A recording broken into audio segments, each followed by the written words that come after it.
I have here a kitchen situation unfolding with this pair of tongs here. This is how this rivet is failing. It's falling out, and this is what happens. And of course the spring slides out as this rivet comes out. So in this video I'll try to replace this bad rivet. For contrast, this is how an intact version looks like. So there's a rivet head. That's the factory original rivet head. That of course goes through the middle of this item, through the spring, comes out on the other side and has another rivet head that's formed like this. So it isn't especially tight fitting or anything, but it has to just function with two rivet heads. So I'm gonna try to form a second rivet head with a center punch. This is gonna be my rivet, this roofing nail. It has a nice big head on one side.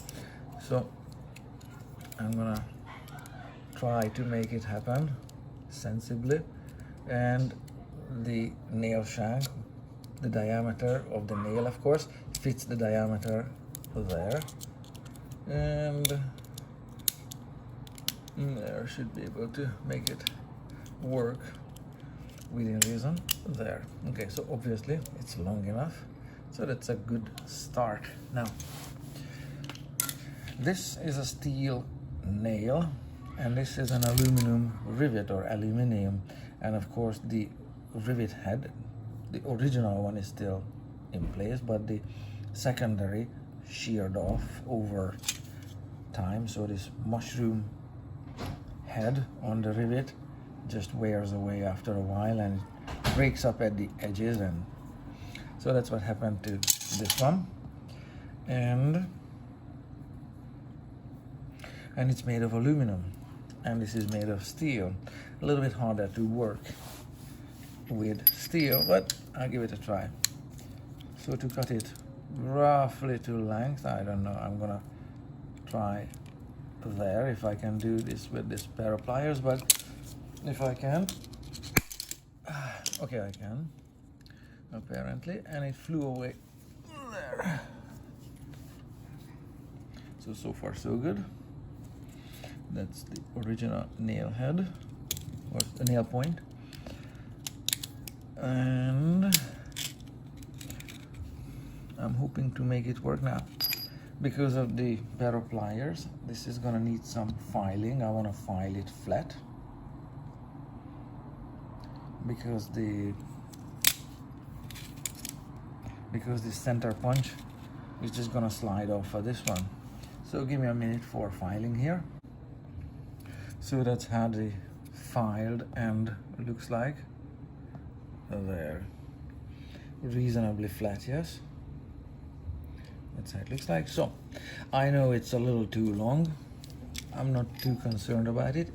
In a drawer where this is kept, obviously it doesn't quite look as tidy and neat as this one yet, but having a little extra length in it, it's just a safe option. Okay, I don't want to cut it too short and just want to see how easily this rivet head can be formed with this center punch. Very simply, I'm just going to displace metal from the middle to make a mushroom head on this of some functionality.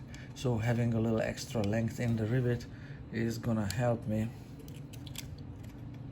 in the long run, because it can be re-headed multiple times like this. Okay, that was just 2 light taps and you can see how this is coming about as it's displacing metal slowly, and slowly is fine. There you can see the beginning of this mushroom head forming. Slowly is fine. Okay, it doesn't take and will not take forever. So let me do this woodpecker work here and then see how functional or how good it is in 5 minutes time.